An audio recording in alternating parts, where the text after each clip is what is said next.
গন্ডার এক প্রকার স্তন্যপায়ী প্রাণী। পৃথিবী জুড়ে গন্ডারের মাত্র 5টি প্রজাতি পাওয়া যায়। এর 3টি প্রজাতি রয়েছে ভারত, নেপাল ও মালয় অঞ্চলে।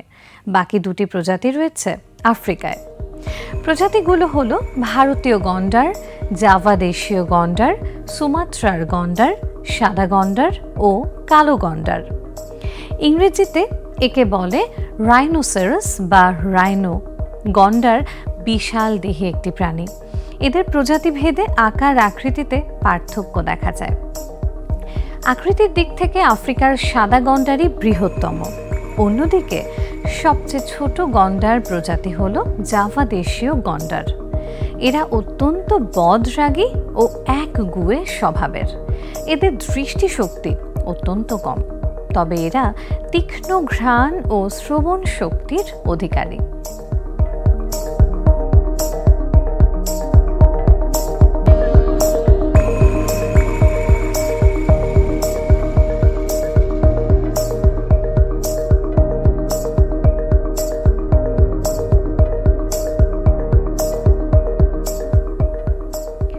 আফ্রিকান কালো গন্ডার অন্য প্রজাতির তুলনায় অপেক্ষাকৃত অধিক ভয়ঙ্কর।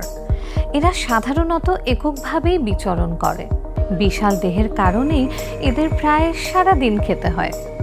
অনেক সময় এদের শরীরে কাদা মাখতেও দেখা যায়। শরীরে লেগে থাকা এই কাদা এদের পোকামাকড় থেকে রক্ষা করে এবং প্রাকৃতিক সানস্ক্রিন হিসেবেও কাজ করে। এরা মোটা হলেও ঘন্টায় 30 থেকে 50 মাইল গতিতে ছুটতে পারে। আফ্রিকার সাদা ও কালো উভয় প্রজাতি সহ সুমাত্রার গন্ডারের নাকের ওপর 2টি করে খড়গ রয়েছে। অন্যদিকে ভারতীয় ও জাভার গন্ডারের নাকের ওপর 1টি খড়গ দেখা যায়। এদের চামড়া অত্যন্ত ভারী, বর্মের মতো মোটা ও অনেক খাঁজযুক্ত। বিশ্বের সবচেয়ে বেশি গন্ডার আছে আফ্রিকায়। এখানে আছে গন্ডারদের বিশাল আকায় সাদা ও কালো প্রজাতি। ভারতীয় গন্ডার পাওয়া যায় উত্তর পূর্ব ভারতে এবং নেপালের তেরাই সংরক্ষিত বনে। সানবিট সব দিবে সামাল। সানবিট ম্যাজিক প্রেস ডিশওয়াশিং এর মাথা ঘোরানো সলিউশন। এছাড়া পাকিস্তান ও মিয়ানমার সীমান্তেও এদের দেখতে পাওয়া যায়। একসময় বাংলাদেশে গন্ডার পাওয়া যেত, তবে বর্তমানে বাংলাদেশে এটি একটি বিলুপ্ত প্রাণী। গন্ডার সাধারণত এককভাবে বিচরণ করে।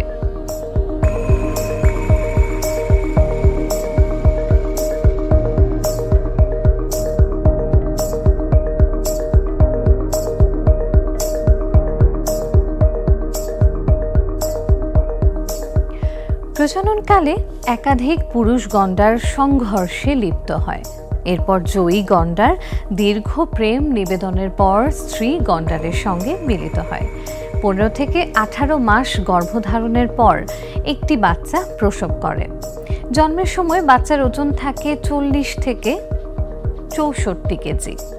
প্রায় 2.5 থেকে 3 বছর কাল গন্ডার শাবক তার মায়ের সঙ্গে থাকে। সাধারণত একটি গন্ডার 45 বছর পর্যন্ত বাঁচতে পারে।